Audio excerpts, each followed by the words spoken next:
have your biocoded information about your biocode, I just transmit that up all the towers in the United States, and you're harassed no matter where you are. There's a bioresonance to every individual, just like our fingerprint. Every person has an individual DNA, a different bioresonance. And so the original Stockland patent is on my website, where Stockland was able to go voice to skull with pulse transmissions in 92. And then after the rest of the development went black ops. We don't really know what happened after that. We knew we could put voices in group people's heads. What they did, and I know from the Russian translation, from Cheryl Welsh, from reading all her translated psychotronic stuff from Russia, that they figured out how to biocode these microwaves so that it can attack specific individuals. Once they have your DNA, they take the DNA and they put your DNA code in a supercomputer. And in that supercomputer, they run algorithms that biocode electromagnetic transmissions so they bioresonate with your body. Once they've done that, they can transmit that from satellites or cell towers or aircraft or any number of ways, and that signal will only affect you. Yeah, like it's the cell phone towers and everything else as well.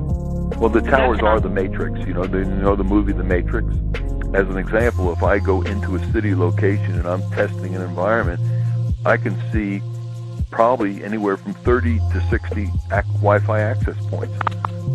So that means that your saturated microwave, that's all 2.4 gigahertz, microwave transmissions with 60 transmission access points that are sending and receiving. The Human Genome Project was carried out at the Lawrence Berkeley National Lab, where I was a staff scientist for 5 years. They were tracking people in the lab by the electromagnetic frequency emitted by individuals' DNA. The DNA in every living thing has a unique frequency and signal. That is what they're using, what they're focusing on, and what they're weaponizing to completely control us. All they need is to kind of identify your DNA fingerprint like with your name, and then they can watch you 24 hours a day. This is one part. The other part. So we wake up when you hear that voice speaking to you. Don't fall back to sleep. You have been chosen to use your gifts and talents to wake up all the lost sheep. Wipe the cold out your eye, get up out of the bed and praise the Father with your arms stretched. And let the Holy Spirit come and take control. She be moving faster than a jet. Not many get called, so you should be happy that the Most High kept you in mind. It's a narrow path, so as long as you focus, there's no way you'll fall out of line. LA City 911 operator Caroline. I got a knife in hand. You have what? Voices to. I have a knife. I'm ready to cut myself. Where are you located? Wilmington, North Wilmington Boulevard. I'm ready to hurt myself. North Wilmington Boulevard. Ready to hurt myself, I guess. I got a knife in hand. Okay. Where are you at home? Yeah. You are at home. I'm at home, inside, ready to harm myself, I guess. What's your name? Brandon. Yeah, it's just a big old knife, a big knife I have. I'm just sitting here. Brandon, what's your phone number? Brandon, what's your phone number? I'm not sure, but my voices are telling me to really harm myself right now. Okay. Who's there with you? Just me and my grandmother. You and your grandmother? Yeah, it's just, voices telling me to really kill myself. It's, yeah. I'm just hearing voices, I don't know. It's just, just want me to harm myself, I guess. So, yeah. Okay, is that a house or an apartment? Apartment. Is there a code in order to enter the building? No, it's just an apartment. So it's just I have a knife in hand, so don't approach me with cautious. You got the knife? Can I see your knife, bud? You got lethal room? Yeah. Hey, Brandon, is that you? I don't want, you don't want to, you don't hurt us. You don't want to hurt us, right? Where's the knife? Can I see it? Can you come down here? Okay, just put that down, boss. Can you put it down? Brandon. You see him right there? Brandon, is that you? Can you just come down here? We don't want nobody upstairs to get hurt. Brandon. Down here, you still got it? You're going to be a bagger. Yeah. Hey, Brandon, can you do us a favor? Hold on, sorry, that what?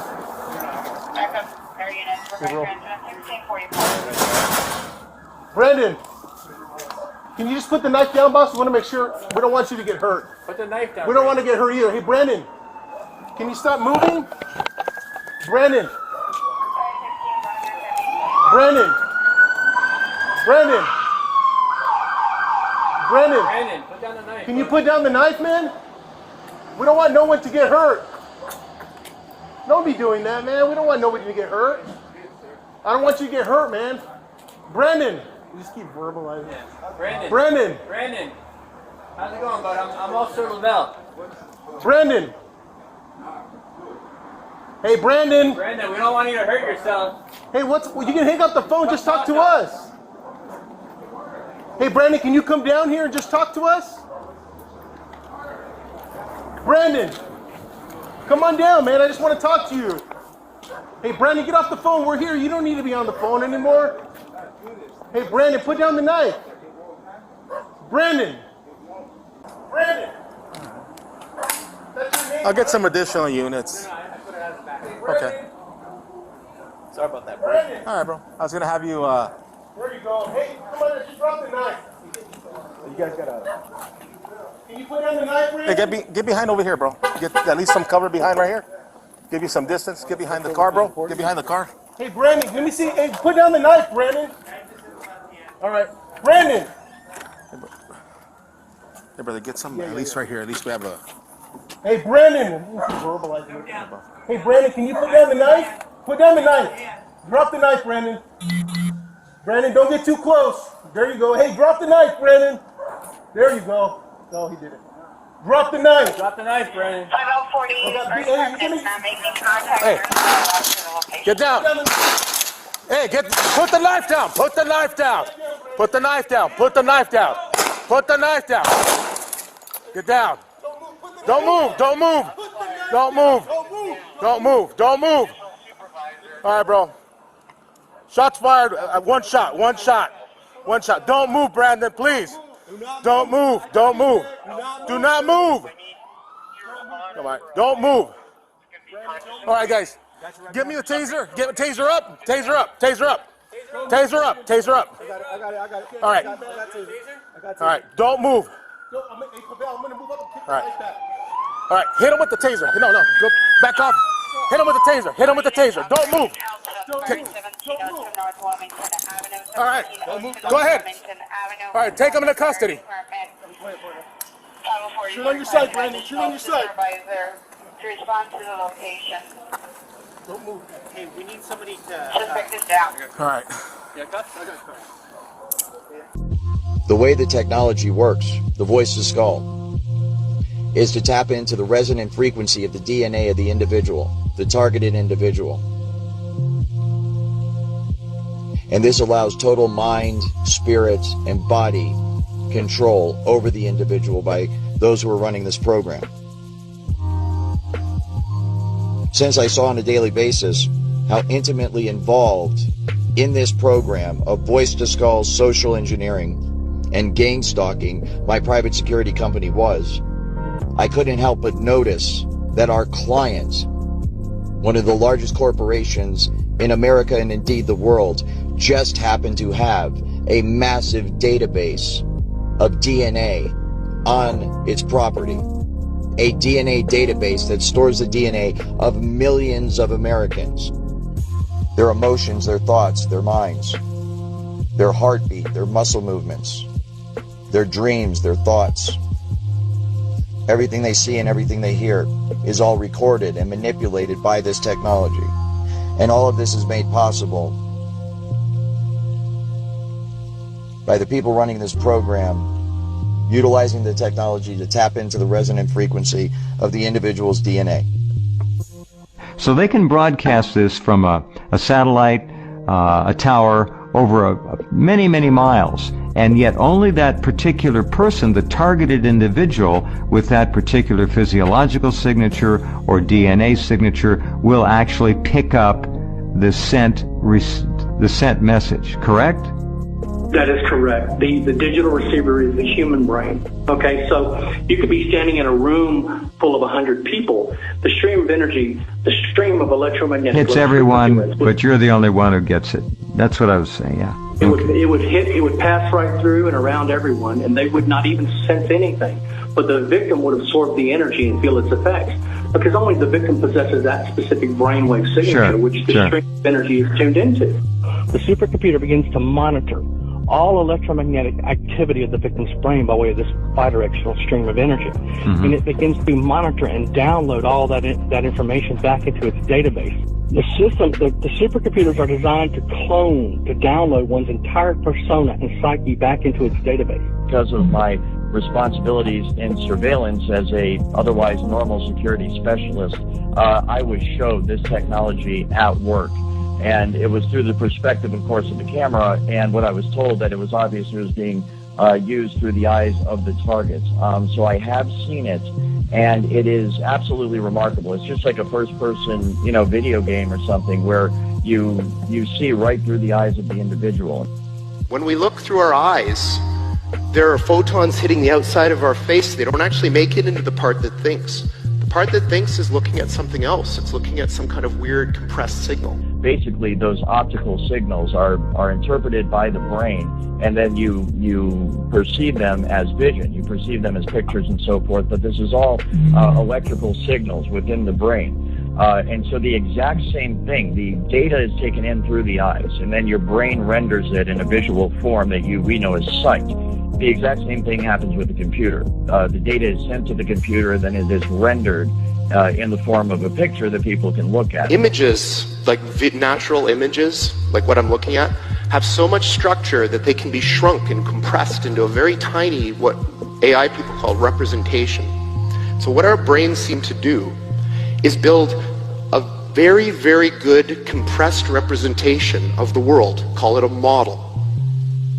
So just like if I have a building and there's like a blueprint or a scale model of the building, imagine I have the whole world and all of its concepts, and I shrink it down into this weird compressed representation so that it fits inside my brain. The exact same thing happens with the computer. The data is sent to the computer, then it is rendered, and from what I understand, that's where this technology is right now. The cutting edge is trying to marry, the software that's used to render it on the computer and the actual detecting of the signal and the hacking of the signal within the human mind. So the modern view of intelligence, or call it cognition more generally, is that it's a very important thing that we create models of the world inside our heads. They're using two interfaces, like we said, the brain-to-computer interface. That's the supercomputer. The sophisticated and advanced exascale system downloads all of your, all electromagnetic activity, all these synaptic responses, the electromagnetic emissions of the victim's brain is downloaded at the speed of light. Energy travels at the speed of light, so they can download, upload at the speed of light. Sure. Back into a database as the supercomputer is programmed to build, using various software programs, a cognitive model of your brain. And what we are trying to do is to use this precious knowledge to build machines that can actually create, manipulate, and use these parallel realities in the service of this one. We want to grab those parallel realities from this abstract space in which they live and crunch them down into this chip. To eventually achieve direct behavioral control over you. And then based on, that cognitive model being complete, to begin to be able to predict and influence in advance the reference choices of the victim during thought composition. As the victim is formulating his thoughts and preparing to act, the supercomputer already has that persona and psyche, all your emotional state downloaded every vector of your emotional state, download it, so I can already predict and influence those events in your life in advance and achieve direct behavioral control over you. And they had created a digital model of Earth and everybody in it, down to a digital GPS coordinates model up to even a vertical dimension of 1.5 centimeters, every building, every roadway, everything. And what they want to do is create an Internet of Things where in digital space they know exactly what you're doing in real time. They want to know in real time what shows you're watching, what sandwich you're eating, what part of the house you're walking around. They want to know everything. Where they are literally just seeing what it's like for someone to eat a sandwich, what it's like, the emotional response and the brain activity when someone is insulted, when someone gets love, when someone interacts with someone, all of these different aspects of the human experience, so that my original thought was that they are using it to be able to program the technology itself. Robots the smartest people. Artificial intelligence, AI. The idea is to port the software from the human brain. So what you've heard about AI is not what we mean by AI. What we mean by AI is a software system that can do literally anything that a human can do.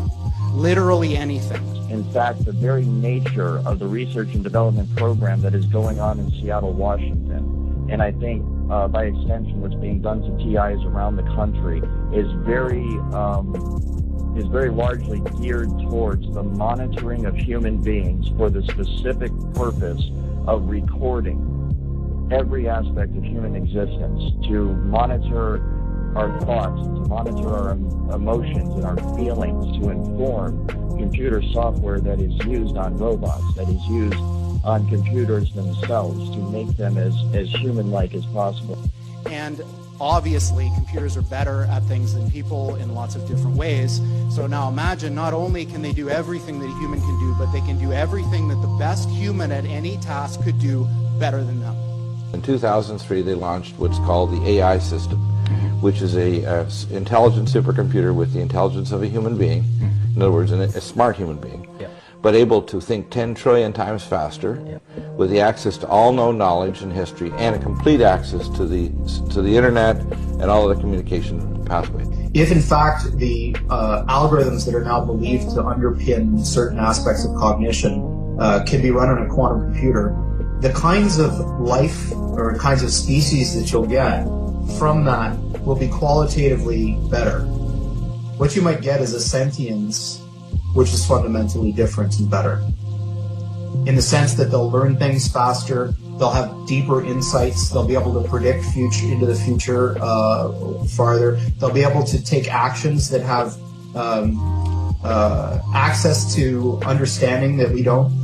That's in a sense what I'm talking about, is that if you could build an intelligence that had a deeper ability to speculate about the outcome of its actions, you might be able to get something that was qualitatively smarter, you must say, if you wanted to, it's hard to define intelligence, but qualitatively better to predict the future more effectively than any human biological brain could do. So you're dealing with a system of remote neural networks. That's what's targeting you, okay? Remote neural networks, okay, with a will, intellect, and emotion of their own. The system, the RM supercomputer that's targeting you, okay, that uses one of these three relay stations, the tower, satellite, or mobile platform, it actually locks on to your emotional state. Once the cognitive model, this generic model is built, it begins to lock on to your emotional state, okay? And then it begins to not just to monitor, but to manipulate that emotional state. They need to map out all 7 vectors of the emotional state of the victim in order to create this cognitive model, this reverse engineered will, intellect, and emotion. That's your human soul, by the way, okay? The human soul is the will, intellect, and emotion of the victim. They figured out what to do with the human body. The 5 senses, they can pretty much achieve whatever they want by manipulation of the human anatomy with this mind control technology. Now they're going after the soul, the will, intellect, and emotion. I could build, I think, a soul. Here's how I would do it. I copy you exactly into a digital environment. Everything about you. Imagine that was possible. It probably is.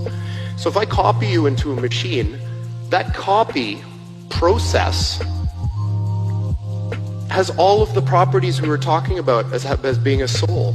First of all, it's immaterial, because copying, that's not a thing, it's a process. It's immortal. It's just like you. You can put it in any environment you want, heaven, hell, make a simulation. So, all of these things that reside in our heads, these abstract concepts, I think that eventually we can build them, and we have to decide what we want to build. They are building false realities into which they want to induct you so they can play God.